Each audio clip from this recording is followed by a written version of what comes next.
Fiatul mana mau ngurusin dulu Basma. Injil boleh. Diam. Ini mau live ini. Iya. Ini mau.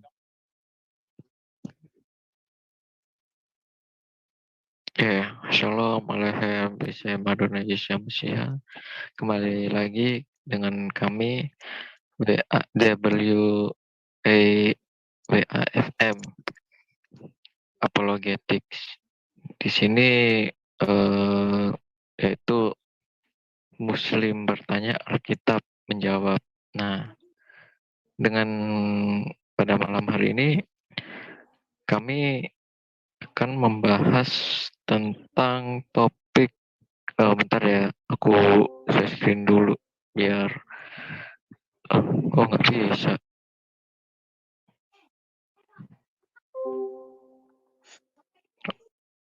Ya udah, dengan topik penciptaan. Yesus pernah menciptakan apa? Tanda tanya itu. Nah, sebelum masuk ke dalam pembahasan, izinkan saya berdoa terlebih dahulu ya. Mari kita persatukan dalam doa. Dalam nama Bapa, Putra, dan Roh Kudus, Allah yang Esa. Amin. Bapa kami di surga, kami ucap syukur pada malam hari ini. Engkau telah memberikan kasih, karunia, dan anugerah pada malam hari ini. Dan kiranya Engkau bimbing dengan kuasa Roh Kudus-Mu, supaya kami bisa mengerti dan memahami arti kebenaran yang Engkau berikan, yaitu firman yang hidup, dan supaya kami bisa mengikuti apa yang Kau kehendaki dan senantiasa dan turut hidup di dalam kebenaran-Mu.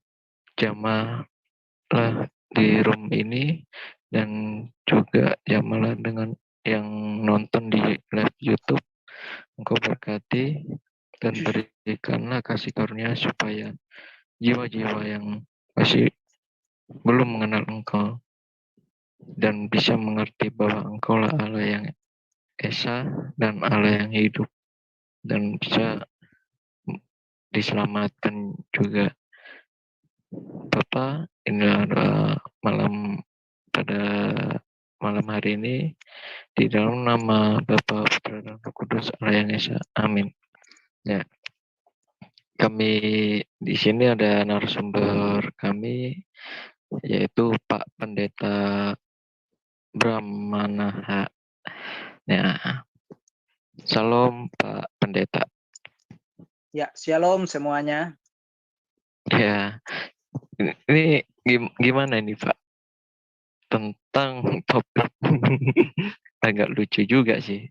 Penciptaan. Yesus pernah menciptakan apa gitu? Ya. Mungkin Pak Pendeta bisa menjelaskan maksud dari pertanyaan, kan terkadang ini kan pertanyaan dari RT 6 ya, itu agak lucu gitu, tapi kalau dilihat itu agak-agak serius juga gitu. Silakan Pak Pendeta. Ya, baik, shalom semuanya. Memang kadang-kadang teman-teman di RT 6 ini, di RW triple six ini memang rodo-rodo agak error ya, tapi enggak apa-apa lah. Sebenarnya pertanyaan ini dilontarkan oleh salah satu anggota RT 6 kalau tidak salah namanya itu adalah Maharani Dwi Ayu Lestari gitu. Seorang, entah dia sudah ibu-ibu atau masih gadis, karena di backgroundnya itu seorang gadis yang lumayan parasnya gitu. Tapi apakah itu foto asli atau palsu, kita enggak tahu. Jadi Pertanyaan ini sebenarnya didasari pada asumsi Kejadian pasal 1 ayat 1. Di situ dia bernarasi bahwa kalau Kejadian pasal 1 ayat 1, Allah kan yang menciptakan langit dan bumi. Lalu dia lanjutkan dengan, lalu Yesus pernah menciptakan apa? Kemudian juga di dalam Injil Lukas pasal 6 ayat 12 juga dia kutip di situ dan dia katakan bahwa Yesus berdoa kepada Allah gitu. Nah, jadi ini pertanyaannya ini didasari dari 2 ayat itu. Ya. Nah, Kejadian pasal 1 ayat 1 kan di situ dikatakan pada mulanya Allah menciptakan langit dan bumi. Nah, kata Allah di situ kan menggunakan kata Elohim gitu kan. Jadi dia si polemikus ini yang namanya Maharani Dwi Ayu Lestari ini berasumsi bahwa kata Elohim atau Allah dalam Kejadian 1 ayat 1 itu adalah Allah Subhanahu wa taala gitu. Sehingga dia begitu berbangga bahwa Allah kan yang menciptakan langit dan bumi. Terus Yesus ciptakan apa gitu. Jadi sebenarnya pertanyaan itu adalah pertanyaan olokan begitu. Nah, biasanya di sini ilmu cocomologi mereka ini langsung kambuh dan kronis stadium 5 gitu. Akut langsung gitu. Kalau mereka menemukan kata-kata di dalam Alkitab seolah itu menuju kepada keyakinan mereka. Nah, jadi Maharani Dwi Ayu Lestari ini dari mana kamu tahu kalau itu ada Allah Subhanahu wa taala. Nah, dari nama kamu kalau lagi dengar ya, karena saya sudah undang dia juga hadir, tetapi apakah dia berani masuk atau tidak. Tapi kalaupun lagi menyaksikan di live chat, dengarkan baik-baik ya. Dari namamu saja ya, nama kamu sendiri itu sudah berpolemik. Nama kamu loh ya, Maharani Dwi Ayu Lestari itu sudah nama polemik gitu ya. Emang kamu Tuhan Allah gitu, kamu Yahweh Elohim, sehingga namamu Maha gitu. Kalau Maha itu kan hanya untuk Tuhan, tidak ada manusia yang maha di dunia ini kan. Terus kamu ada 2 orang loh. Dwi itu kan artinya 2. Apakah kamu 2 orang kembar siam terus jadi satu gitu, menyatu jadi satu ya. Terus namamu sendiri kan di situ ada Ayu Lestari. Jadi apakah hanya kamu yang paling cantik di dunia kan gitu, sehingga dilestarikan supaya kamu jadi wanita unik di dunia gitu ya. Nah, dan apakah hanya ya kamu satu-satunya wanita yang tercantik di alam raya ini, yang terpilih ya, yang terpelihara sehingga namamu Ayu Lestari gitu loh. Jadi sebelum kita ke topik utama ya, kita ke inti pembahasan ini, kamu dengar baik-baik. Saya bongkar kamu dulu lah. Ya. Padahal ada banyak wanita yang lebih cantik dari diri kamu loh. Ya, buktinya kamu tidak pernah tuh memenangkan sebuah konteks kecantikan baik lokal, nasional maupun dunia gitu kan. Nah, gitu. Jangan-jangan kamu sendiri pun tidak tahu dan tidak mengerti arti namamu sendiri gitu. Ya. Nah, itulah sebabnya kamu menjadi manusia yang berpolemik. Karena sebuah nama itu sangat ya mempengaruhi jiwa orang yang memikul nama itu sendiri. Nah, itulah kalau orang Kristen kan ngerti. Kalau kalian kan tidak ngerti gitu kan. Yo, saya mau tanya. Iya, Allah benar. Subhanahu wa taala itu artinya apa ya? Iya. Ya, Oke, gitu. pasti nggak tahu. Nah, para polemikus nggak tahu karena nama itu hanyalah klaim ya sebuah nama saja. Allah Subhanahu wa taala itu kan hanya klaim saja gitu loh, bahwa itu adalah sebuah nama gitu kan. Nanti kita lihat. Oke, kita kembali ya kepada asumsi si Maharani ini dan rekan-rekan polemikusnya semua yang mengasumsikan bahwa Kejadian 1 ayat 1 kata Elohim atau Allah di sini adalah Allah Subhanahu wa taala, ya. Kata Elohim atau Allah di sini bukanlah proper name. Ya, di dalam Alkitab atau kekristenan itu kata Elohim atau Allah di situ bukan proper name tapi generic name, ya, gitu. Lagi pula kata Elohim di sini kan bukan berbentuk singular atau tunggal, melainkan berbentuk plural atau jamak, gitu. Lebih dari satu, bukan tunggal.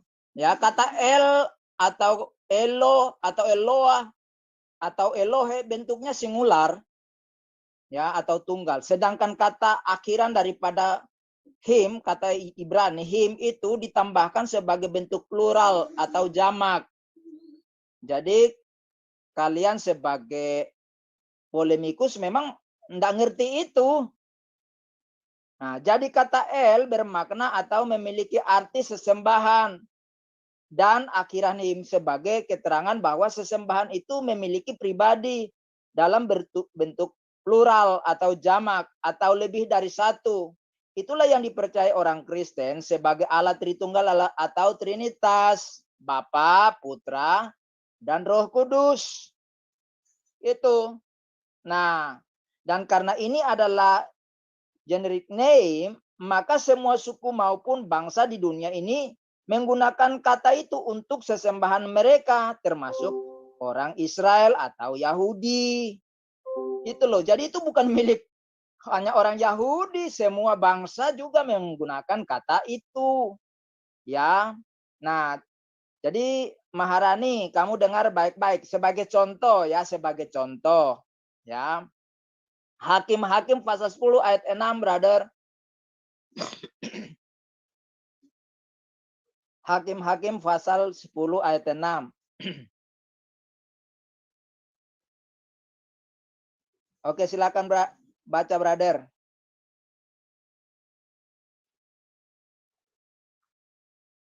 Minta tolong dibaca.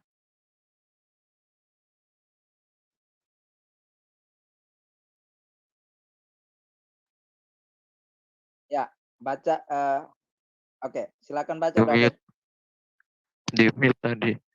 Benar. Oke. Ya, orang Israel itu melakukan pula apa yang jahat di mata Tuhan. Mereka beribadah kepada Baal dan para Astoret, kepada para Allah orang Aram, para Allah orang Sidon, para Allah orang Moab, para Allah Bani Amon, dan para Allah orang Filistin. Tapi Tuhan ditinggalkan mereka, dan kepada Dia mereka tidak beribadah. Amin. Nah, jadi perhatikan, orang Israel ini tidak taat dengan Yahweh Elohim. Lalu mereka beribadah kepada Allah bangsa lain. Ya, di situ ada bangsa Aram. Nah, Allah orang Aram kan di situ jelas itu dia pakai kata Elohe. Elohe orang Aram. Jadi kata di sana Allahnya orang Aram pun disebut Allah. Itu bukan nama. Gitu loh. Jadi semua bangsa bisa pakai. Itu para Allahnya orang Aram, para Allahnya orang Sidon, para Allahnya orang Moab, para Elohenya Bani Amon, para Elohe orang Filistin. Gitu loh. Jadi mereka pakai nama itu, pakai istilah itu juga. Gitu. Ya. Jadi kamu jangan berpikir bahwa itu sebuah nama pribadi, bukan. Nah, inilah kalau otak kamu error ya memang begitu, ya. Nah, Elohimnya bangsa Sidon itu punya nama. Karena Elohim itu atau Elohe itu bukan nama pribadi, ya. Tetapi nama umum untuk semua sesembahan. Nah, Elohimnya bangsa Sidon itu namanya Asitoret. Itu namanya. Proper name-nya itu Asitoret. Gitu. Nah, itu jumlahnya banyak. Asetoret itu banyak loh. Bukan satu. Masing-masing bisa buat taruh di rumahnya, taruh di lapangannya, taruh di kebunnya, taruh di kantornya. Jadi dia sembahin di situ. Nah, kemudian Elohimnya bangsa Amon itu namanya Milkon. Itu nama pribadinya adalah Milkon dan Molok, ada dua. Dan masih banyak lagi. Ini Allah utamanya gitu. Namanya adalah Milkon sama Molok. Ini nama Allah utama mereka. Ini yang paling populer, mungkin paling besar kali ya. Gitu. Kemudian Elohimnya bangsa Moab, itu namanya Kamos. Proper name-nya Kamos. Kemudian Elohimnya bangsa Kanaan, itu proper name-nya Baal. Ya. Kemudian Elohimnya bangsa Mesir. Oh, banyak sekali. Ya. Namanya ada yang namanya Anhur, ada namanya Anubis, ada yang namanya Anuket, ada juga namanya Apophis dan lain-lain. Banyak tuh. Jadi Elohim mereka tuh banyak, maka dipakai Elohim. Ya. Itu namanya masing-masing ada. Kemudian Elohimnya bangsa Babel, namanya Nabu. Ya. Nah, masih ingat enggak kita? Namus. Namus yang dikatakan oleh Waraka bin Nawfal tentang malaikat di Gua Hiro. Masih dengar kita kan? Nah, jadi ketika Elohimnya bangsa Babel Nabu, kok kayaknya kita teringat ya, ada yang sama nih. Ya, tapi itulah urusan mereka. Mau nabu ke, sabu-sabu ke, apa ke, mabuk-mabuk ke, terserah. Itu urusan RT 6 ya. Nah, kemudian Elohimnya bangsa India namanya Ganesha, dan lain-lain.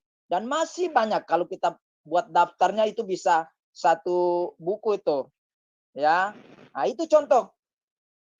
Jadi Elohim itu bukan hanya bangsa Israel. Nah, kemudian Elohimnya bangsa Israel itu Yahweh. Yang mereka takut menyebutkan YHWH itu sehingga mereka sebut sebagai Adonai atau Hashem. Gitu. Itu proper name-nya. Ya, nanti kita lihat ya.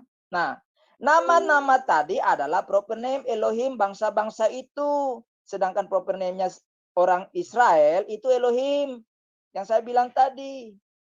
Atau Yahweh, Yod-Heh-Vaveh itu. Ya, karena mereka tidak boleh menyebutkan nama Yod-Heh-Vaveh dengan sembarangan, maka mereka supaya menghindari supaya tidak mati, maka mereka panggil dengan Adonai atau Hashem. Nah, kita contoh 1 Tawarik pasal 16 ayat 26, brother.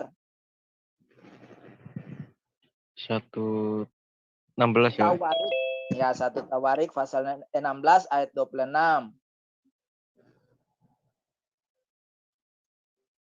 Sebab segala Allah bangsa-bangsa adalah berhala, tetapi Tuhanlah yang menjadikan langit. Amin.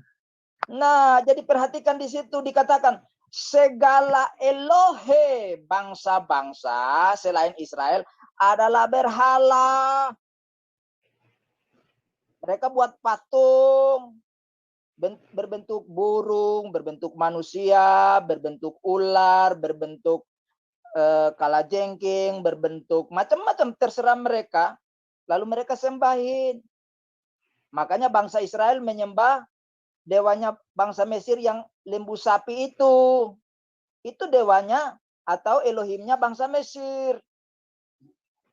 Gitu loh, karena bangsa Israel terkontaminasi selama 400 tahun ya di Mesir, akhirnya mereka rindu lagi menyembah itu lembu itu.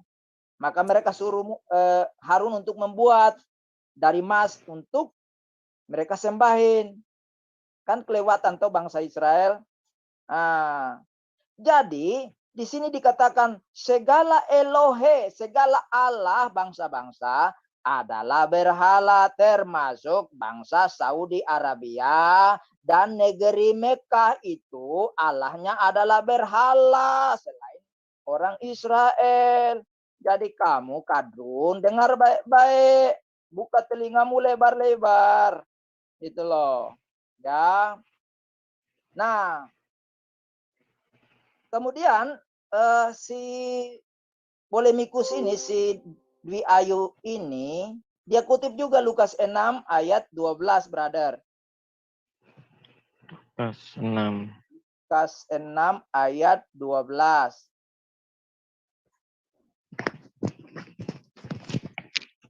Pada waktu itu pergilah Yesus ke bukit untuk berdoa, dan semalam-malam ia berdoa kepada Allah.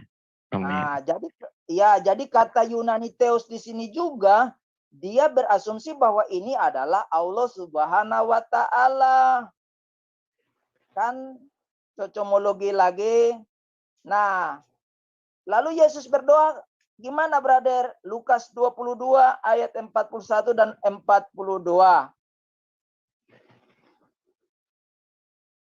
Lukas 21 ya? ayat 22. 41 dan 42. Ya. Ini Yesus berdoa nih. Kemudian ia menjauhkan diri dari mereka, kira-kira sepelempar batu jaraknya. Lalu ia berlutut dan berdoa, katanya, "Ya Bapakku, jikalau engkau mau, ambillah cawan ini daripadaku, tetapi bukanlah kehendakku, melainkan kehendakmu lah yang terjadi." Amin.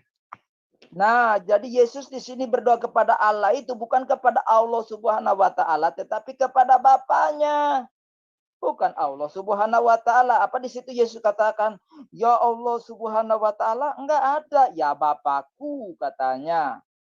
Lukas pasal 3 ayat 21 dan 22, brother. Lukas 31 ya? Iya. Lukas berapa?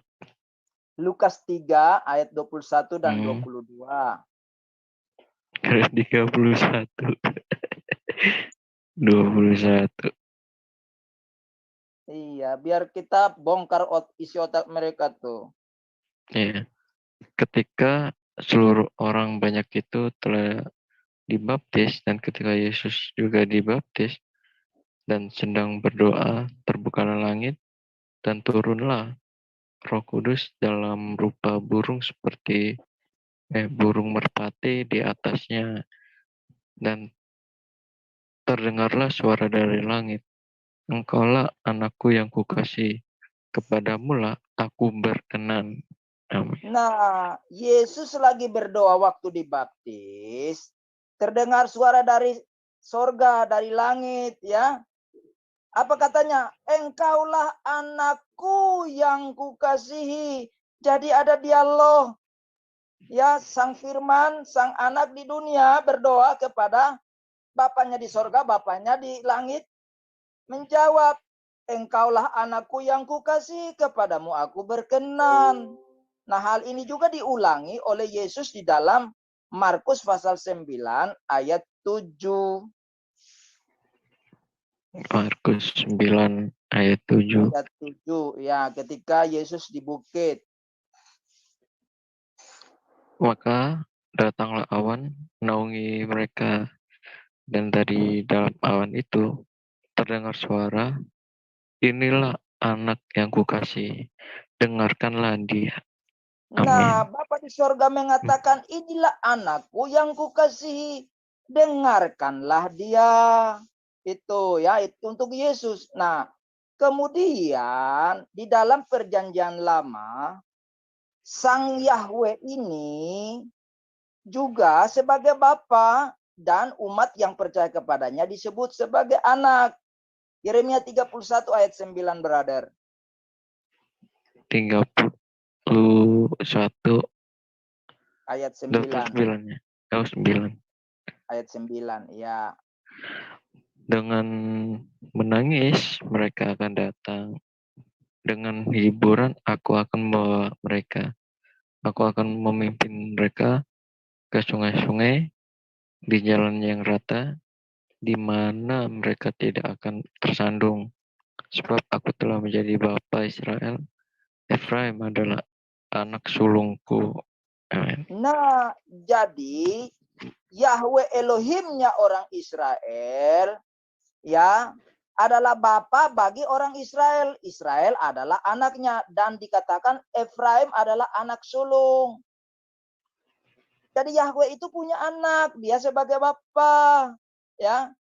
Kita baca lagi 1 Tawarik 17 ayat 13. Tawarik pasal 13. Aku akan menjadi bapaknya dan ia akan menjadi anakku. Tetapi kasih setiaku tidak akan kuhilangkan daripadanya, seperti yang kuhilangkan daripada orang yang mendahului engkau. Amin. Ya, jadi di dalam Yeremia 31 ayat 9, bangsa Israel sebagai anaknya Yahweh Elohim, Yahweh Elohim sebagai bapa mereka, kemudian Efraim sebagai anak sulungnya Yahweh Elohim. Ya, di dalam 1 Tawarik 17 ayat 13, itu Salomo akan menjadi anaknya Yahweh Elohim dan Yahweh Elohim menjadi bapaknya. Ya. Nah, sekarang kita lihat lebih jauh lagi, Matius 6 ayat 9. Ya, Matius 6 ayat 6 dan 9. 6 dan 9, ya. 6 dan 9-nya. Iya, 6 dan 9. Tetapi jika engkau berdoa, masuklah ke dalam kamarmu, tutuplah pintu dan berdoalah kepada Bapamu yang ada di tempat tersembunyi, maka Bapamu yang melihat yang tersembunyi akan membalasnya kepadamu. Karena itu berdoalah demikian, Bapa kami yang di surga, dikuduskanlah namamu. Ya, Amin. jadi ya, itu tadi dalam perjanjian lama, Yahweh Elohim sebagai bapa, orang Israel sebagai anak, ya. Lalu di dalam perjanjian baru, Yahweh Elohim yang sama juga mengajarkan, ya, Yesus mengajarkan, kalau kamu berdoa, masuk dalam kamar, kemudian berdoa kepada Bapamu di tempat yang tersembunyi. Kan surga itu tersembunyi toh, tidak nampak toh. Nah, jadi Allah itu kami sapa sebagai Bapa. Kemudian ia mengajarkan kami berdoa, menyapa Allah itu dengan Bapa kami. Jadi kami anaknya, Allah itu Bapa kami. Ya, jelas ya. Nah, sekarang apakah Allah Subhanahu wa taala juga punya anak dan dia disebut sebagai bapa dan kamu sebagai anaknya? Kan kagak. Kamu kan cuma Abdul. Kamu kan cuma jongos. Kamu kan cuma babu, kacung. Itu loh. Al-Quran surah 112, brother, Al-Ikhlas. Ayat 2. Al-Quran ya. Ya. Quran surat Al-Ikhlas. Oke, ini aja. Al-Ikhlas. Al-Ikhlas. Ya, ayat 2 dan 3. Nah, biar kita tunjukkan kebodohan, kedunguan mereka itu loh. Mereka sendiri tidak ngerti kitabnya gitu. Biar kita ajarin mereka. Iya. Masa surah berapa ya Al-Ikhlas? 112. Ya, 112. Ya, ayat 2 dan 3. Oke.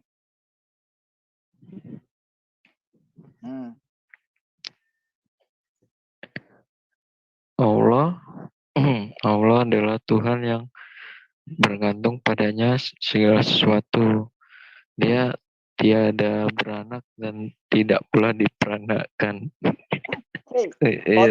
Otak dungu, dengarkan baik-baik kalian. Bagaimana mungkin kau katakan Kejadian pasal 1 ayat 1 itu Allah di situ adalah Allah Subhanahu wa taala, sedangkan Allah Subhanahu wa taala itu tidak beranak dan diperanakan. Di sana tadi berulang kali loh, itu hanya beberapa dalil yang kami tunjukkan di dalam Alkitab Perjanjian Lama dan Baru bahwa Yahweh Elohim itu adalah Bapa kami Dan kami adalah anak-anaknya, baik itu bangsa Israel maupun kami sebagai orang Kristen. Mana Allahmu? Kau sangat menista Tuhan kamu sendiri. Kamu mau bilang Allahmu bohong gitu? Kasihan kamu penista agamamu sendiri loh, penista Tuhanmu sendiri loh. Ya. Nah, terus ini brother, satu lagi, At-Taubah.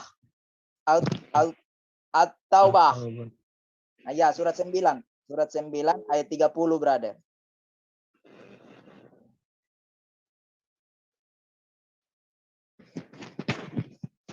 Orang-orang Yahudi berkata, Uzair itu putra Allah. Dan orang-orang Nasrani berkata, Al-Masih itu putra Allah. Demikianlah itu ucapan mereka dengan mulut mereka. Mereka meniru perkataan orang-orang kafir yang terdahulu. Dilaknati Allah mereka. Bagaimana mereka sampai berpaling? Nah, jadi justru kamu ya menunjukkan dirimu sebagai orang kafir sejati, orang kafir sempurna menurut Allah Subhanahu wa taala kamu loh. Bahkan kamu dilaknat oleh Allahmu sendiri. Kasihan kamu ya. Aduh, tega benar kau ya. Kasihan banget, sudah jadi Abdul dilaknat lagi dibilang kafir pula. Mengerikan. Kalau kamu penyakit itu sudah stadium 5 memang gitu ya. Oke. Oke, kita kembali kepada pertanyaannya ya. Yesus pernah menciptakan apa? Ya, kita kan tadi kan sudah ini ya. Dengar baik-baik ya. Yesus menciptakan langit dan bumi serta segala isinya. Kesimpulannya, Yesus Kristus itu pencipta alam semesta ini dengan segala isinya, baik yang nampak maupun yang tidak nampak. Ya. Nah, kita lihat Kejadian pasal 1 ayat 1 sampai 3. Nah, kita kembali ke yang kamu persoalkan kan? Nah,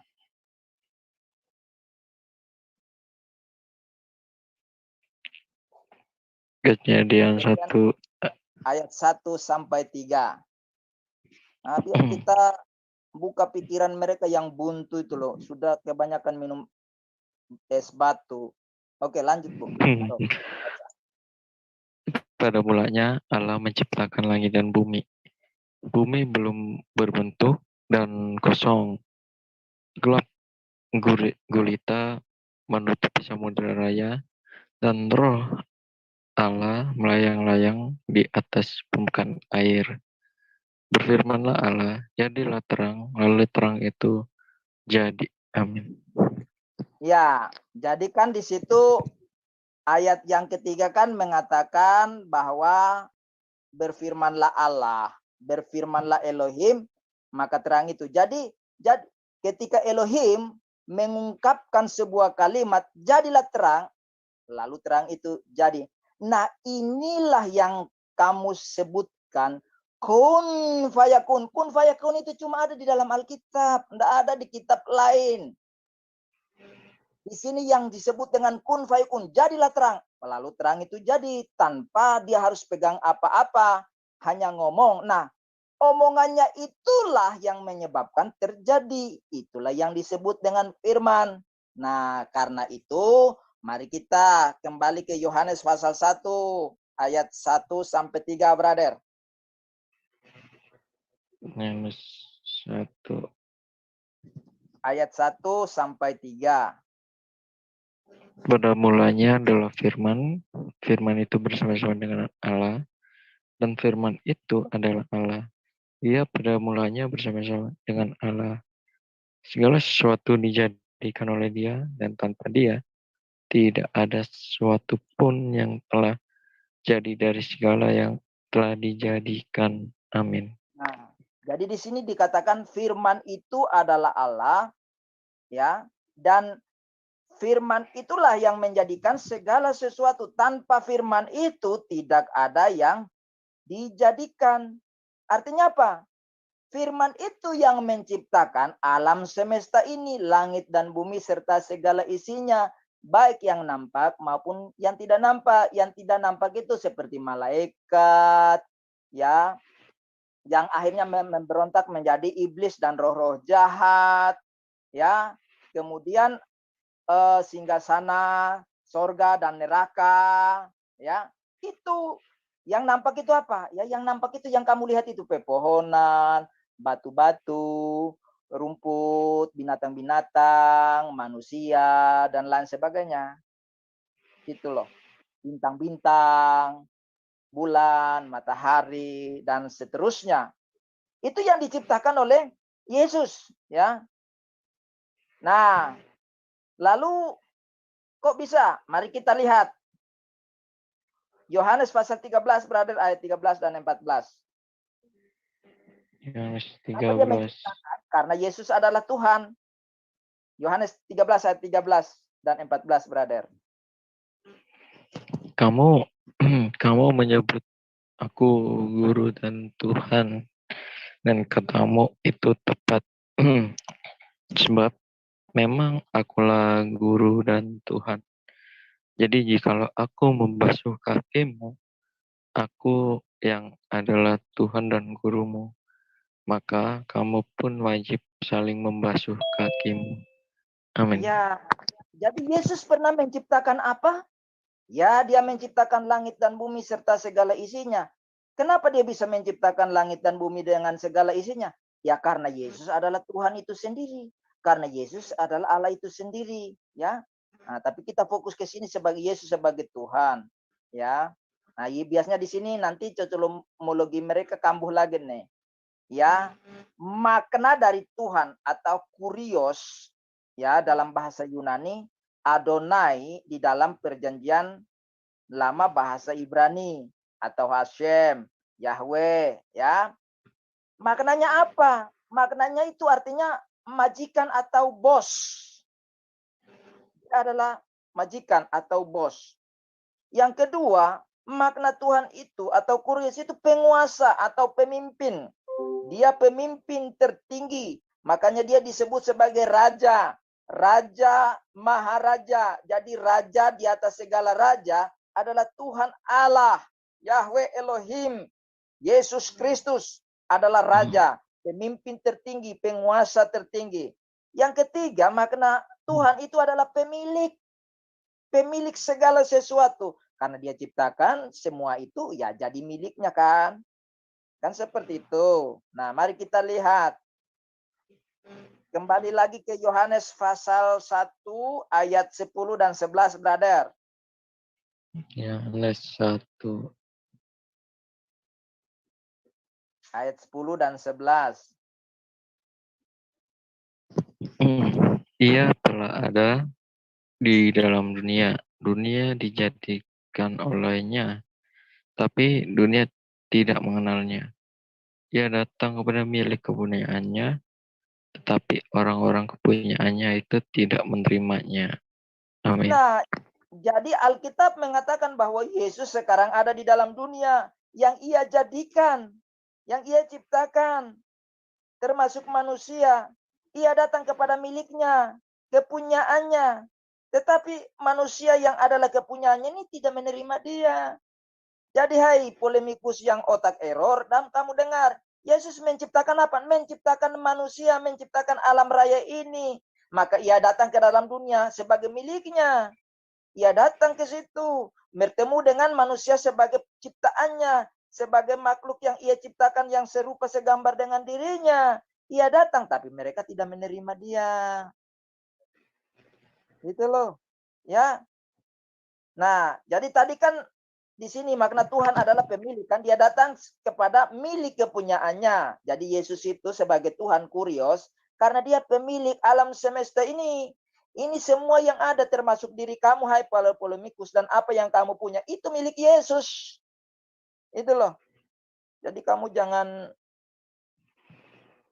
buat polemik gitu ya. Matius 28 ayat 18, brother. Matius 28 ayat 18. Yesus mendekati mereka dan berkata, kepadaku telah diberikan segala kuasa di sorga dan di bumi. Amin. Jadi Yesus itu tadi kan Tuhan atau kurios ini maknanya kan adalah penguasa atau pemimpin. Nah, di sini Yesus katakan dia sebagai penguasa di sorga, di langit maupun di bumi. Jadi kau jangan macam-macam, hai polemikus. Non ayo, ya, kau itu adalah milik Yesus, ya. Walaupun kau tidak menerima dia, tetapi kau tetap miliknya. Makanya kalau kau datang tidak percaya kepadanya, dia berhak untuk buang kau ke neraka. Gitu loh. Ya, jadi cepatlah bertobat. Kamu kan agak cantik dikit tuh. Biar kamu semakin cantik ikut Yesus Kristus. Jadi kelakuan kamu jadi cantik. Sehingga ketika kamu, karena perhiasan kamu itu kan Yesus katakan bahwa perhiasan batinia. Kalau kamu percaya Yesus, nanti batinmu itu ya diperbaharui, rohmu itu akan diperbaharui. Jadi kamu cantik luar dan dalam kan tambah enak toh, ya toh. Nah, kemudian Yohanes 17 ayat 10. Yohanes 17 Ayat 10, brother. Dan segala milikku adalah milikmu, dan milikmu adalah milikku. Dan aku telah dipermuliakan di dalam mereka. Nah, Amin. jadi Yesus ini ngomong miliknya dia adalah milik Bapa. Milik Bapa adalah milik dia. Karena dia dan Bapa itu satu. Dia sebagai firman ada di dalam Bapa. Dan Bapa sebagai roh ada di dalam diri kemanusiaan Yesus itu. Jadi mereka adalah dua pribadi yang berbeda tetapi satu. Itu loh. Ya, jadi apa yang ada di dalam alam semesta ini termasuk sorga dan bumi ini adalah miliknya Yesus. Karena dia yang menciptakannya. Ya. Jadi aduh sayang sekali ya, kasihan-kasihan kalian ini. Kalian tidak tahu apa-apa tapi selalu bertanya-tanya. Oke, Yohanes 1 ayat 14 dan 15, brother. Yohanes 1 ayat 14 dan 15. Ya. Firman itu telah menjadi manusia dan diam di antara kita, dan kita telah melihat kemuliaannya, yaitu kemuliaan yang diberikan kepadanya sebagai anak tunggal Bapa, penuh kasih karunia dan kebenaran. Yohanes memberi kesaksian tentang dia dan berseru, katanya, inilah dia yang kumaksudkan ketika aku berkata, kemudian daripadaku akan datang dia yang telah mendahului aku, sebab dia telah ada sebelum aku. Amin. Ya, jadi perhatikan di sini. Firman yang tadi adalah Allah itu sekarang telah menjadi manusia, menjadi daging dan diam di antara manusia, di antara kita, kata Yohanes. Ya, ini Yohanes. Kemudian Yohanes Pembaptis memberi kesaksian tentang Yesus. Dan dia katakan di dalam ayat 15 itu bahwa dia yang datang itu telah mendahului aku, sebab dia telah ada sebelum aku. Padahal Yohanes itu secara usia, dia lebih tua 1 tahun daripada Yesus. Tapi Yohanes Pembaptis katakan, dia ada sebelum aku ada. Karena apa? Dia adalah sang firman yang sejak alam semesta ini belum diciptakan, dia sudah ada. Alfa dan Omega, yang awal dan yang akhir. Maka itu dikatakan di dalam Yohanes 17 ayat 5. Nah, Yohanes 17 ayat 5, brother. Ini yang dikatakan Yohanes ini diulangi yang dimaksud. Dia ada, ya, dia telah ada sebelum aku ini. Dikatakan di dalam Yohanes 17 ayat 5.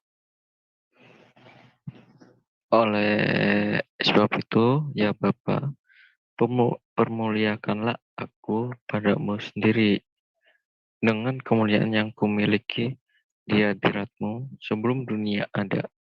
Amin. Jadi sebelum dunia ada, Yesus itu sudah ada, ya. memiliki kemuliaan di hadirat Bapa, di hadapan Bapa sebagai Sang Firman. Yohanes katakan dia telah ada sebelum aku. Yesus katakan di situ, sebelum dunia diciptakan dia sudah ada. Itu loh. Nah itu. Nah kemudian Thomas nih, tadi kalau di dalam Yohanes pasalnya yang ke-13 ayat 13 dan 14 itu dikatakan dia adalah Tuhan. Nah, di dalam Yohanes pasal 20 ayat 28 dan 29 ini disatukan Tuhan dan Allah. Jadi Tuhan sang penguasa, pemilik, bos, majikan dan pemilik ini digabungkan dengan Allah yang kamu bilang Allah Subhanahu wa taala itu. Ngawur aja kamu tuh. Ayo. Yohanes 20 ayat 28 dan 29, brother. Oke. Thomas menjawab dia, ya Tuhanku, ya dan Allahku. Amin. Ayat 29. Iya. Ini. Thomas menjawab. Ya. Menjawab dia. Ayat Tuhan. 28 dan 29 ada. Oh ya. Ya. Ya Tuhanku dan Allahku, kata Yesus padanya. Karena engkau telah melihat aku, maka engkau percaya. Berbahagialah mereka yang tidak melihat namun percaya. Amin. Ya, jadi di sini Thomas mengatakan kepada Yesus, ya Tuhanku, Kurios, dan Theosku kan, Allahku. Jadi Yesus dalam ayat 29 meneguhkan itu, bahwa apa yang dikatakan Thomas itu betul, bahwa dia adalah Tuhan dan Allah. Nah, karena dia melihat maka dia percaya, tapi berbahagia mereka yang tidak melihat namun percaya. Maksudnya yang tidak melihat secara physically namun percaya, seperti kita ini kan banyak yang tidak melihat secara physically. Ya, paling kalau dalam penglihatan adikodrati baru ada, banyak juga yang melihat Yesus kan karena dia hidup, kan begitu. Nah, jadi kita melihat di sini bahwa Yesus adalah Allah juga. Dia adalah Theos, bahasa Yunaninya. Kalau bahasa Ibraninya ya adalah Elohim. Itu. Jadi Yesus, Thomas kalau dia pakai bahasa Ibrani, maka dia akan katakan bahwa Adonai Elohimku. Kan begitu. Seperti itu. Nah, di dalam Ulangan pasal 8 ayat 19, brother. Jadi Elohim itu kan artinya pribadi yang disembah.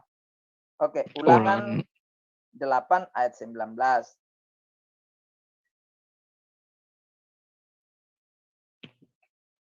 Tetapi jika engkau sama sekali melupakan Tuhan Allahmu dan mengikuti Allah lain, beribadah kepadanya dan sujud menyembah kepadanya, aku memperingatkan kepadamu hari ini bahwa kamu pasti binasa. Iya, Amin. jadi Elohim atau Theos itu artinya adalah sesembahan atau yang disembah, yang disujudin, yang dihormati itu adalah Elohim atau Theos dalam bahasa Yunani. Gitu loh. Jadi kamu nggak tahu itu kan? Nah, itu bukan proper name, gitu loh. Nah, sama Imamat 19 ayat 12, brother. Imamat 19. Ya.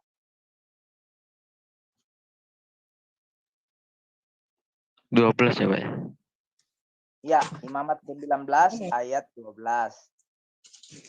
Janganlah kamu bersumpah dusta demi namaku, supaya engkau jangan melanggar kekudusan nama Allahmu. Akulah Tuhan. Amin. Nah, jadi di sini dikatakan apa? Jangan melanggar kekudusan nama Allahmu. Jadi Allah itu punya nama. Otakmu, tahu enggak?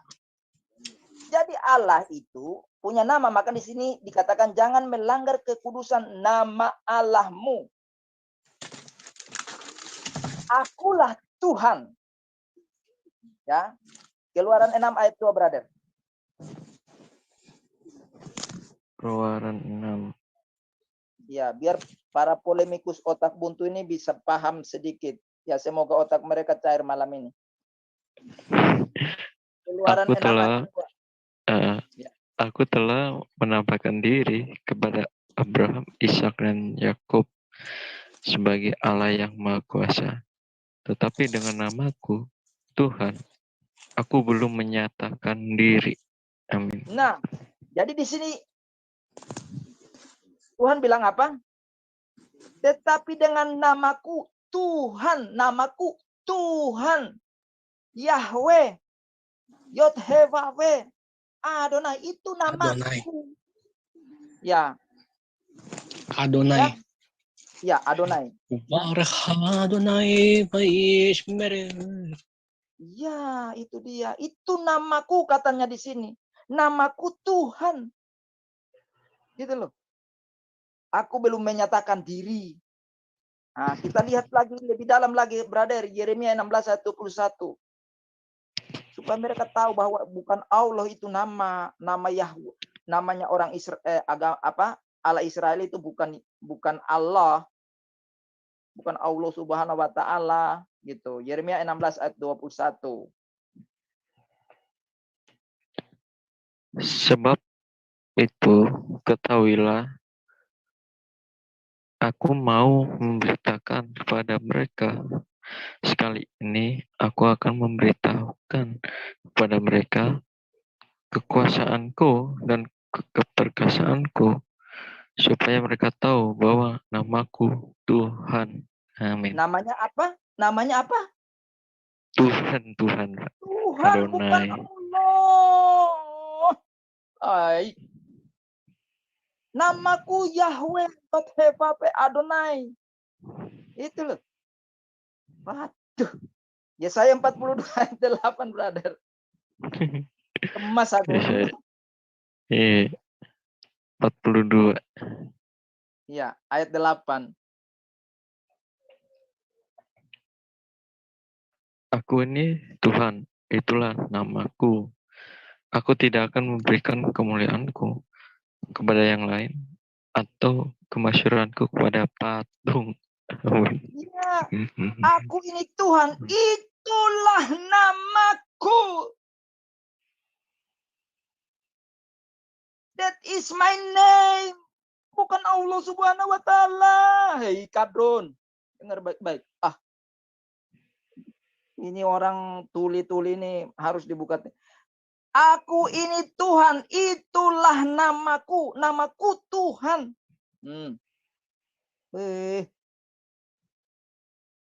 Ya. Nah, sekarang kita kembali ke Yohanes 17 ayat 11 dan 12, brother. Yohanes 17 ya. Iya. Ay.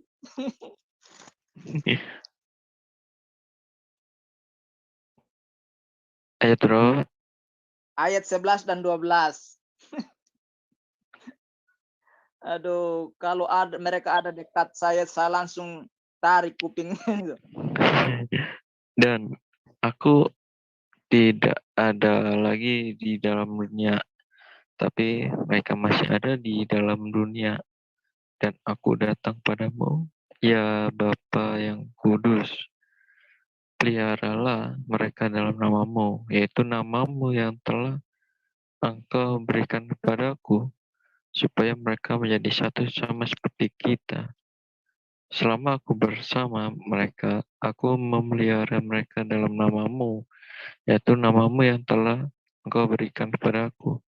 Aku telah menjaga mereka, dan tidak ada seorang pun dari mereka yang binasa, selain daripada dia yang telah ditentukan untuk binasa, supaya genaplah yang tertulis dalam kitab suci. Amin. Ya, jadi nama Bapa itu diberikan kepada Sang Firman ketika ada di dalam dunia, ya kan? Namanya adalah Tuhan dalam perjanjian lama tadi. Tuhan itu namaku. Yod-Heh-Vaveh itu namaku. Ya, kalau orang Israel menyebutnya Adonai Hashem itu namaku. Oke, nama itu diberikan kepada Sang Firman ketika dia menjadi manusia. Namanya siapa? Yesus. Kata Yesus dalam bahasa Ibrani itu Yoshua. Artinya apa? Yahweh menyelamatkan. Kata Yesus, Ye itu diambil dari kata Yah. Itu loh. Bego kau. Sorry, aku akhirnya pakai bego untuk kamu kan. Tapi memang begitulah kamu. Sabar. Tapi begitulah memang kau. Tidak ada kata lain selain memang kata bego untuk kamu gitu loh. Jadi nama yang dipakai oleh Sang Firman ketika menjadi manusia adalah Yod-Heh-Vaveh. Yod-Heh-Vaveh yang menyelamatkan. Yahweh yang menyelamatkan. Yosua itu. Nah, kita belum bicara lagi tentang Kristus. Ya. Sang Mesias itu belum. Nah, jadi kamu tahu bahwa nama Yesus itu dalam perjanjian lama namanya Yod-Heh-Vaveh atau Yahweh atau Adonai Hashem itu. Dia yang menciptakan alam semesta. Dia disembah. Maka disebut dengan Elohim. Artinya yang disembah. Yang dipuji, yang disanjung, yang disujuti, sujud-sujud sampai ke tanah itu loh, sampai jidat jadi hitam itu loh. Itulah Yahweh itu, Yesus itu. Dia yang menciptakan alam semesta. Tanpa dia, alam semesta ini tidak ada. Oke, Betul, Pak. Kami Betul, sudah Pak. menjawab. Iya, jadi kami sudah menjawab kamu ya, polemikus ya. Jadi kamu jangan bertanya lagi. Yesus menciptakan apa? Saya ulangi, dia menciptakan alam semesta ini, baik yang dan isinya, segala isinya, baik yang nampak maupun yang tak nampak. Dia yang menciptakan. Allah Subhanahu wa Ta'ala menciptakan apa? Kagak ada tuh. Selain klaim-klaim doang. Oke? Oke, mungkin itu yang bisa saya sampaikan kepada kita malam ini. Mungkin teman-teman yang hadir di sini bisa mungkin menambahkan, silahkan. Dan mungkin bagi teman-teman muslim yang ada di sini, silahkan untuk nanti bertanya. Atau silahkan, Anda mau komplain, silahkan kita di sini untuk Anda. Tuhan Yesus memberkati. Shalom. Silahkan Brother Dev. Iya, baik. Ya, luar biasa ya penjelasan dari Pak Pendeta, dan itu pun sudah sangat komprehensif ya, menjelaskan esensi siapa sih Yesus sesungguhnya itu, baik di dalam perjanjian lama maupun di dalam perjanjian baru itu. Dan itu pun tidak sekedar asumsi, dan itu pun ditunjukkan berdasarkan ayat demi ayatnya juga itu. Dan dari sini membuktikan bahwa Allah yang kami sembah itu sudah sangat berbeda dari esensi maupun dari karakteristiknya itu. Dimana di satu sisi Israel itu menjadi anak sulung, sedangkan di mereka itu tidak diperanakan. Dari sini sudah sangatlah jelas gitu ya.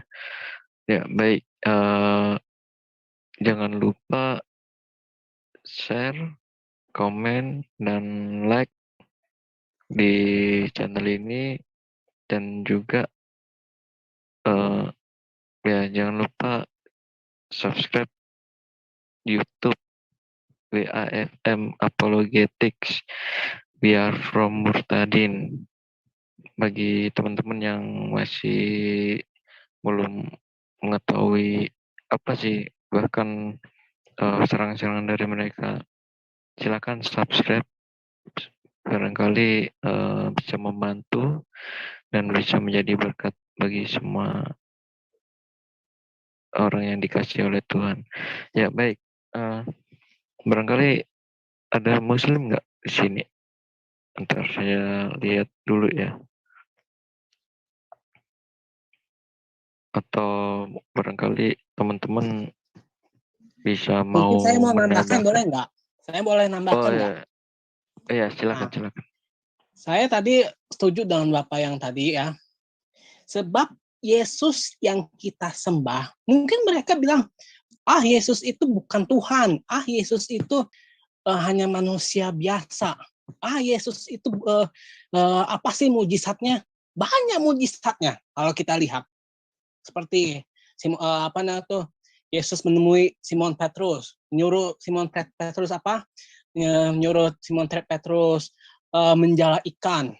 Terus apa lagi? Air menjadi anggur, orang mati dibangkitkan, orang buta menjadi bisa lihat lagi, orang lumpuh berjalan. Apa yang Tuhan Yesus tidak bisa kerjakan? Bisa sebenarnya. Tapi inilah yang saya mau bilang. Paradigma orang itu kadang-kadang beda. Kadang-kadang gini ya, orang yang di Islam kadang-kadang pandangannya tuh beda-beda. Yesus itu bukan Tuhan, Yesus itu manusia biasa, Yesus itu bukan, itu nabi aja gitu. Bukannya Tuhan, ya nabi biasa kok, cuma diutus gitu. Tapi yang saya bilang itu Yesus itu adalah Tuhan, dia Yeshua HaMashiach, dia Adonai, dia adalah Tuhan segala Tuhan, dia adalah Tuhan yang maha adil, yang bagi kita percaya kepadanya tidak akan pernah binasa. Itu yang saya tambahkan. Tapi itu dia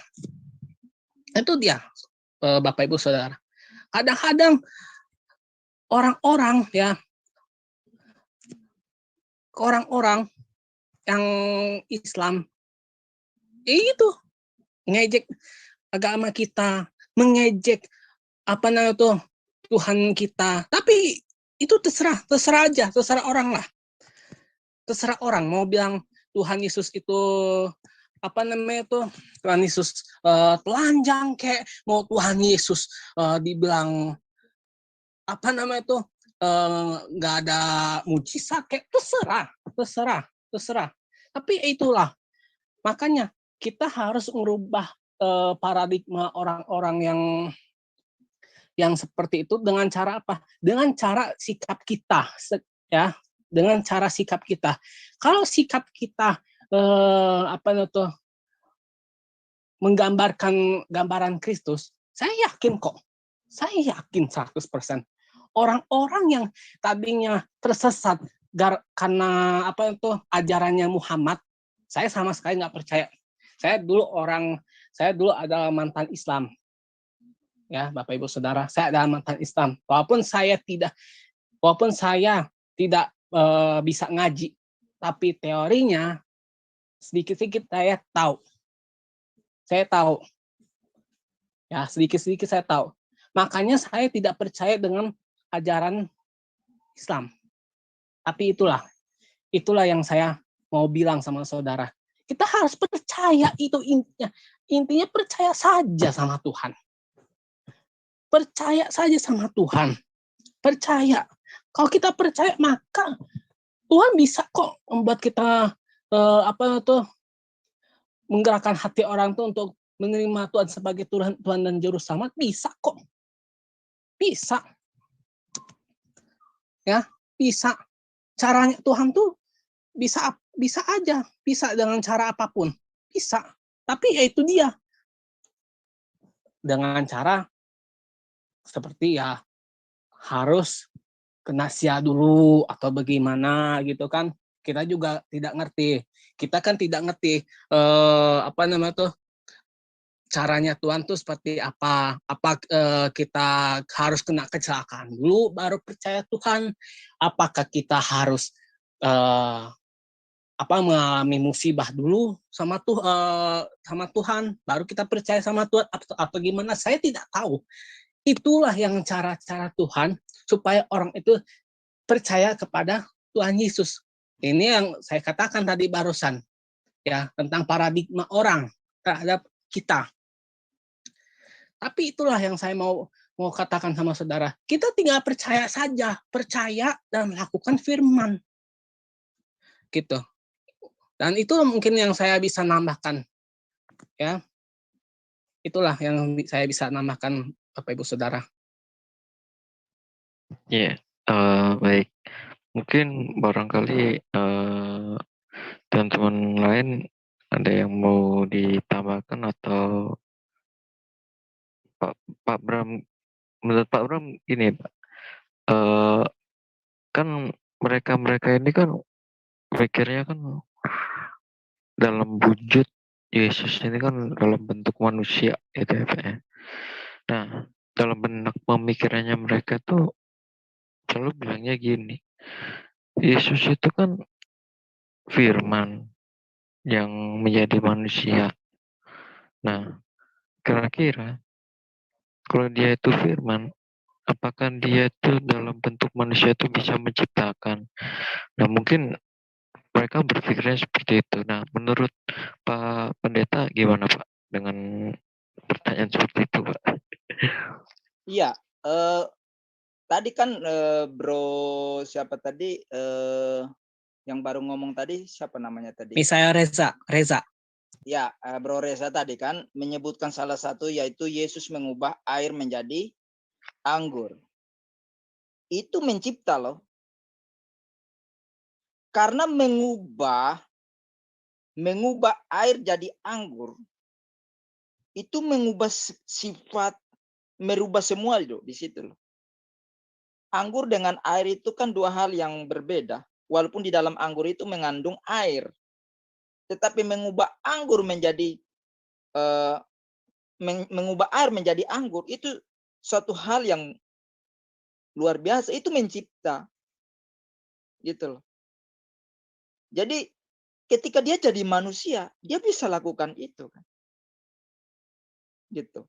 Nah, namun kita melihat bahwa Yesus sebagai wujud manusia itu kan kita tidak menyembah wujudnya sebagai manusia itu, tetapi kita menyembah dia sebagai firman.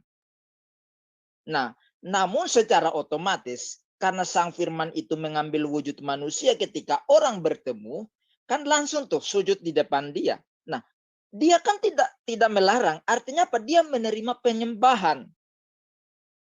Kalau dia bukan sang pencipta, sang pemilik, sang penguasa, dia boleh larang dong. Bahkan mungkin mengusir mereka, mungkin ngatain mereka kenapa mereka sembah dia gitu. Nah, kadang para polemikus RT 6 ini menggunakan satu kata tapi tidak mengerti kata itu. Misalnya kata sembah. Kata sembah itu kan sama, sujud itu kan menyembah. Merendahkan diri. Menempatkan diri di bawah orang yang dia sembahin, dia sujudin. Jadi dia sedang mengatakan bahwa orang yang dia sujud itu lebih tinggi posisinya daripada dia. Kan majikan tuh. Tuhan itu kan majikan kita, pemilik kita. Makanya kita sebenarnya kata Tuhan dengan Tuhan itu kan makanannya sama. Nggak ada bedanya.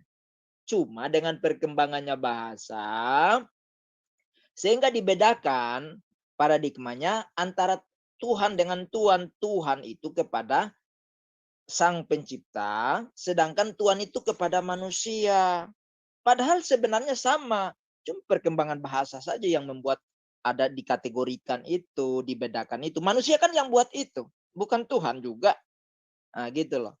Jadi Yesus itu ketika dia jadi manusia pun dia mencipta tuh, dia mencipta sebenarnya. Bahkan ya, Yohanes, kita bersyukur Yohanes itu menyimpulkan dalam suratnya, dalam pasal terakhir dia katakan, dan masih banyak hal yang dilakukan oleh Yesus. Tetapi kalau itu ditulis, maka dia katakan bahwa agaknya bumi ini pun tidak memuat buku-buku yang ditulis. Artinya apa? Ada banyak hal yang mungkin tidak ditulis penciptaan-penciptaan itu. Gitu loh. Nah, jadi para polemikus itu bertanya gitu ya, kita katakan kepada mereka aja. Salah satu contohnya itu kan. Seperti itu, brother. Iya, baik. Udah dari pun juga emang dalam benak pemikiran kita ya berdasarkan sains itu emang benar bahwa anggur dan air itu memang agak apa ya, meskipun itu menyatu tapi tidak seutuhnya menyatu itu, karena anggur itu memiliki air, bahkan memiliki kandungan-kandungan yang tersendiri itu, apalagi air itu memiliki kandungan zat besinya juga itu, dan itu pun bisa dikatakan bahwa itu adalah pencipta gitu, menciptakan gitu, jadi istilahnya menciptakan air menjadi anggur kan, bisa seperti itu. Terus habis itu bisa menciptakan roti yang memberikan orang 5.000 orang itu juga bisa dinyatakan mencipta gitu ya. Baik, bagaimana dengan teman-teman lain, barangkali ada yang mau menambahkan, Ya mungkin kami persilakan. sebelum teman-teman saya tambahkan bahwa kalau mereka bertanya begitu, sebenarnya kan visi misi Yesus datang ke dalam dunia kan bukan untuk mencipta, tapi datang untuk mati di kayu salib, bangkit dari antara orang mati untuk menyelamatkan umat manusia yang berdosa ini. Bukan masalah penciptaan. Penciptaan sudah selesai. Jadi kalaupun ada hal-hal yang bisa merujuk ke sana seperti Yesus membuat mujizat roti 5 roti menjadi dimakan oleh hampir 15.000 orang, kemudian 2 ekor ikan, juga anggur tadi, ya kan? Tapi bukan itu tujuannya Yesus ada di dalam dunia. Tujuannya adalah mati di kayu salib gitu kan? Oke, itu aja, brother. Iya, Saya mau bahkan komentar sesungguhnya boleh ya. bentar, moderator dulu, nanti silakan Pak mau menambahkan. Ya, jadi sesungguhnya Injil itu tadi kematian dan kebangkitan itu sesungguhnya Injil gitu. Dan itu pun esensi, inti, bahkan jantung Injil itu berada di situ. Itu sih kalau sesungguhnya Injil esensinya. Ya baik, barangkali tadi ada yang mau menambahkan, Iya. kami Saya boleh ya. persilakan. Ya, silakan Pak Yohanes. Iya, saya juga punya pandangan lain nih tentang menciptakan ya. Jadi mungkin nanti ada ahli bahasa lah ya, supaya lebih pas. Dan kita harus memahami juga kata dasarnya mencipta itu kan apa gitu ya. Supaya kita juga bisa bedakan dengan kata mujizat, gitu aja. Kalau saya sih tadi itu udah saya sempat dulu. Yesus menciptakan apa? Tadi sebenarnya sudah disampaikan ya memang dia pencipta gitu ya. Permulaan dari ciptaan itu maksudnya segala sesuatu ada karena dia kan gitu ya. Kemudian mengenai mencipta tadi ya, mencipta anggur itu kan sebenarnya merubah air menjadi anggur, itu menurut saya itu mungkin lebih pasnya ke mujizat. Karena kalau menciptakan itu dari tidak ada menjadi ada. Karena misalnya anggur sebelumnya sudah diciptakan begitu. Jadi itu bukan lagi kategori menciptakan, tetapi itu mujizat gitu. Seperti makanan dua roti dan itu melipat gandaan kan, melipat gandakan gitu. Kalau saya lebih ke mujizat aja, mungkin ini mengenai istilah aja sih begitu Pak Bram. Karena yang apa namanya, yang bisa menciptakan itu kan hanya Tuhan saja begitu. Jadi ketika kita membawa kategori misalnya merubah air menjadi anggur, kemudian membangkitkan orang mati kita kategorikan sebagai menciptakan, itu nanti bisa manusia dibilang menciptakan atau yang membuat mujizat bisa diarahkan ke situ soalnya. Itu aja sih Pak Bram dan teman-teman. Makasih. Oke. Ya, artinya ini beda pandangan ya. Artinya tadi kan pemahamannya adalah mencipta itu kan dari sesuatu yang tidak ada. Tapi kita kembali ke Kejadian pasal 1 ayat 3, di mana dikatakan di situ kan Tuhan katakan jadilah terang, maka terang itu ada. Nah, pertanyaannya apakah terang itu sebelumnya tidak ada? Ada. Allah itu adalah sumber terang itu sendiri. Jadi Allah itu terang itu sudah ada, tinggal Tuhan perintahkan muncul, kan muncul. Nah, jadi mungkin ini perbedaan pandangan, tapi ini menambah wawasan kita aja, untuk memperkaya wawasan kita aja, supaya ketika para polemikus ini ketika bertanya kita bisa punya pandangan beragam, tapi itu memperkaya khazanah pengetahuan kita tentang kebenaran. Mungkin itu aja. Oke, silakan brother. Lanjut. Ya, ini ada yang resen. Ya, Oh ya. silakan. Iya, silakan Pak.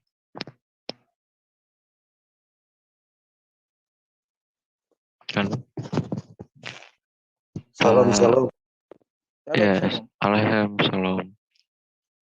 Ya, barangkali Bapak mau menambahkan atau gimana dengan topik ini, itu barangkali ada pendapat lain menurut Bapak itu. Silakan Pak. Iya. Pas tadi ya, saya baru selesai dari Muslim ya. Nah, berbicara tentang memang penciptaan lagi ya.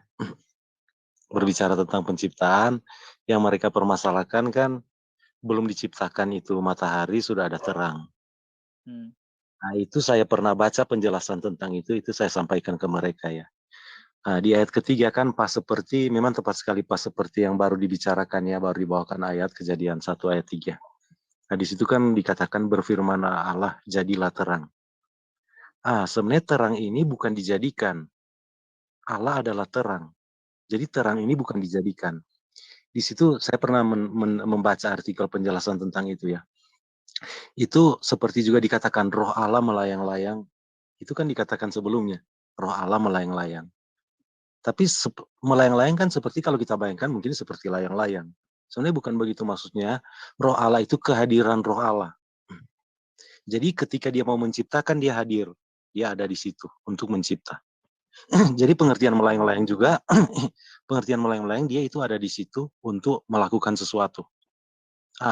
Jadi ketika dikatakan di ayat 3, berfirman Allah jadilah terang.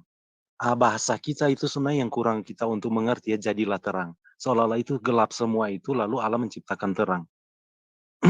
Padahal dari keterangan itu saya lihat begini ya, sebenarnya Allah bukan menciptakan terang waktu itu.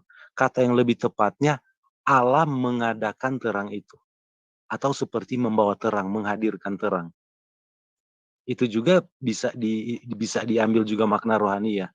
Di mana kehadiran Allah, di situ terang situ hadir. Jadi Allah itu hadir bersama-sama dengan terang. Seperti juga kehidupan kita yang gelap, ketika Allah hadir dalam kehidupan kita jadi terang. Jadi bukan terang diciptakan, bukan. Karena Allah itu adalah terang itu sendiri. Allah itu cahaya, terang itu sendiri. Di mana dia hadir, di situ ada terang. Jadi di Kejadian 1 ayat 3, ketika berbicara roh Allah melayang-layang, itu kehadiran roh Allah. Di situ dia membawa terang, menghadirkan terang, begitu. Nah, baru kan selanjutnya baru ada penciptaan benda-benda penerang dari langit. Begitu yang saya baca ya. Mungkin lanjut teman-teman. Ya, jadi bisa disimpulkan bahwa Allah pada mulanya itu menciptakan waktu. Bisa dikatakan seperti itu nggak Pak? Saya mau tanggapi itu sih yang tadi ya, mengenai kenapa sudah. Ya, bentar Pak. Bentar. Ini moderator yang mau bicara dulu. Jadi yang dijelaskan oleh Pak Rantai itu berbicara esensi pada mulanya itu menciptakan waktu gitu ya. Itu baik sih itu. Meskipun berbeda pandangan tapi kita memperkaya pendapat gitu. Ya. Dan ini pun juga ini kan berbicara tentang ilahi gitu. Iya, Kejadian pasal 1 ayat 2 itu kan dikatakan roh Allah melayang-layang ya. Betul apa yang dikatakan oleh Bro Rante tadi, bahwa bukan berarti kita membayangkan seperti Tuhan itu seperti layang-layang yang putus tali gitu kan. Bukan. Tetapi itu sedang berbicara tentang pribadi yang aktif. Hidup. Kan kalau roh ruah di situ kan, kata letterleknya, arti letterleknya kan angin. Maka Tuhan menggunakan angin, sematkan kepada dirinya sebagai roh itu, berbicara cara kerja Allah. Angin itu kan bergerak, aktif. Iya kan?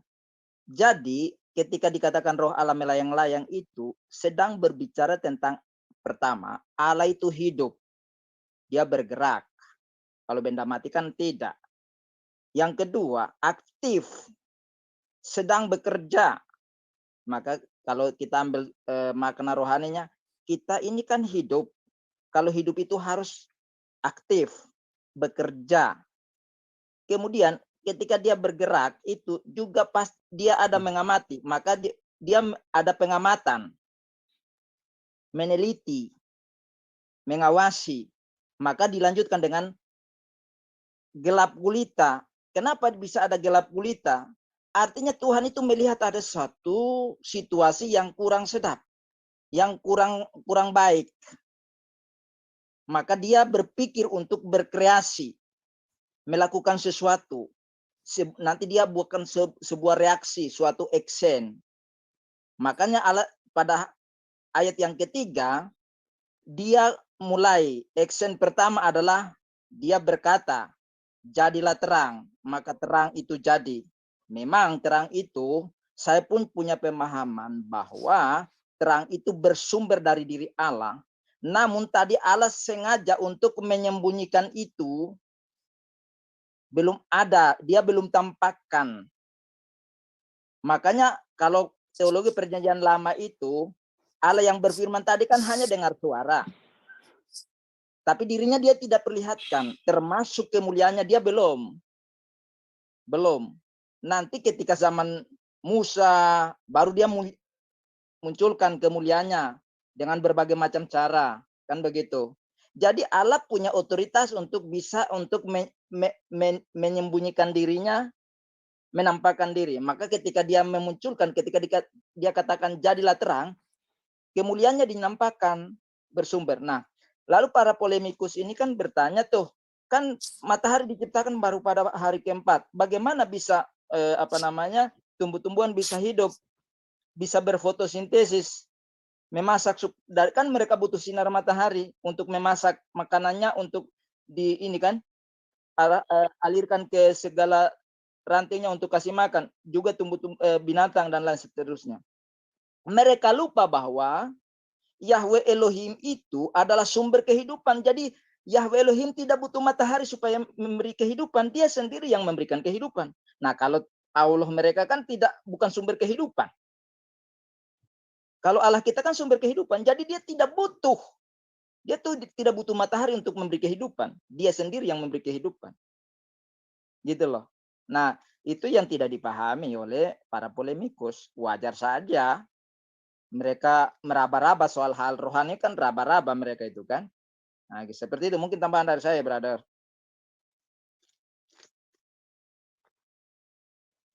Silakan yang lain. Oke, Ya, baik. Bentar. Saya tambahkan sedikit, ya. Boleh? Nah, silakan, bentar. Kita di sini tidak berdebat ya. Jadi kita ini memperkaya, saling menambah argumen itu. Karena ini lagi di live soalnya. Ya. Berhubung ini pengunjung acara,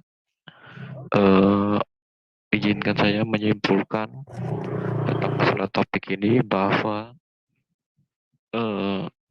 di dalam kitab suci memang Mesias itu adalah Adonai itu, dan itu pun sudah dikenal dari kalangan Judaisme intertestamental gitu ya. Dan itu pun juga banyak ayat-ayat, bahkan termasuk di dalam Mazmur 104 ayat 2 dan Yesaya 60 ayat 1 dan 2, dan juga di dalam Sanhedrin 98b di situ dikatakan penciptaan atas jasa Mesias. Jadi sangat jelas bahwa Mesias adalah sang pencipta yang berasal dari Allah itu ya. Jadi itu kesimpulannya ya. Bahkan Muslim terkadang bertanya seperti ini, memang dia bertanya tanpa sepengetahuannya dia sendiri gitu. Dan itu pun juga dia asal bertanya, tapi mana mungkin dia bisa mendengar atau menangkapnya juga itu. Karena tipe-tipe orang seperti ini sih kalau menurut saya ya, sebagai moderator, pertanyaan yang model seperti ini terkadang itu dia sambil bertanya tapi belum tentu dia mendengarkannya gitu, atau enggak dia sengaja untuk berpolemik namun dia langsung lompat-lompat gitu. Ya contohnya tadi mempertanyakan bahwa apakah Yesus itu pernah menciptakan, tapi secara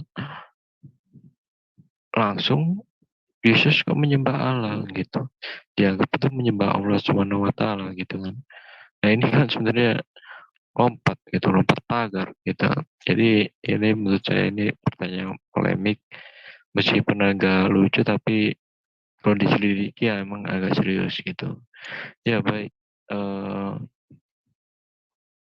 sebelum mengakhiri acara pada malam hari ini, kami persilakan Pak Pendeta untuk berdoa pada malam hari ini. Dev, saya tambahkan dulu, Dev. Makanya tadi saya bilang saya tambahkan dulu sebelum ada kesimpulan. Biar agak apa kita keburu waktu ini? Pak Bram. Halo Pak Bram. Ya, Ya, silakan Pendeta. Bro Dev sebagai pemandu. Atau mau ditutup dulu? Boleh tutup dulu baru kita buat sesi lain lagi, brother. Oh, enggak. Masih terikat dengan pertanyaan tadi ini. Oke, silakan. Tapi udah Oke. Jadi saya juga pernah ditutup baru ngobrol santai. Iya, ditutup. Oh iya, terlanjur kesimpulan. Iya, lanjut aja. Ditutup dulu. Oke. Baik, kita berdoa ya. Terima kasih Bapak Surgawi yang baik untuk pembahasan kami malam ini, bahwa firman-Mu telah menjawab pertanyaan para polemikus bahwa Yesus pernah menciptakan apa. Dan kami sudah menjelaskan berdasarkan dalil dari Alkitab bahwa Yesus Kristus yang adalah Yod-Heh-Vav-Heh di dalam perjanjian lama, Dia yang menciptakan alam semesta, bahkan tanpa Sang Firman segala sesuatu tidak pernah ada. Oleh karena itu Bapa, apa yang sudah kami jelaskan dalam keterbatasan kami, tetapi Roh Kudus sebagai guru agung akan meneruskan kepada setiap pendengar dari video ini. Sehingga biarlah Roh Kudus membuka pikiran hati mereka dan jamah hati mereka yang belum percaya kepada Yesus Kristus, agar mereka pun percaya kepadamu Tuhan dan diselamatkan. Bagi saudara-saudara seiman, teguhkan iman percaya mereka, beri hikmat bijaksana kepada mereka, kata-kata ilahi kepada mereka untuk menjawab setiap polemikus. Terima kasih ya Allah ya Tuhan kami berdoa bersyukur untuk semua partisipan yang ada di room.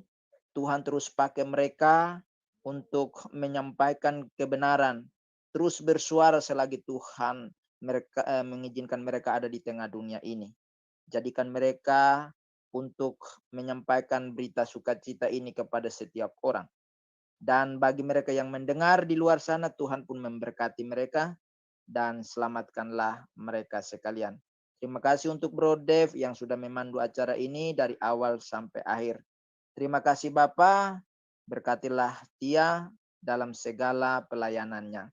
Terpujilah Engkau Bapa, di dalam nama Yesus Kristus kami berdoa dan bersyukur. Haleluya. Amin. Oke, brother.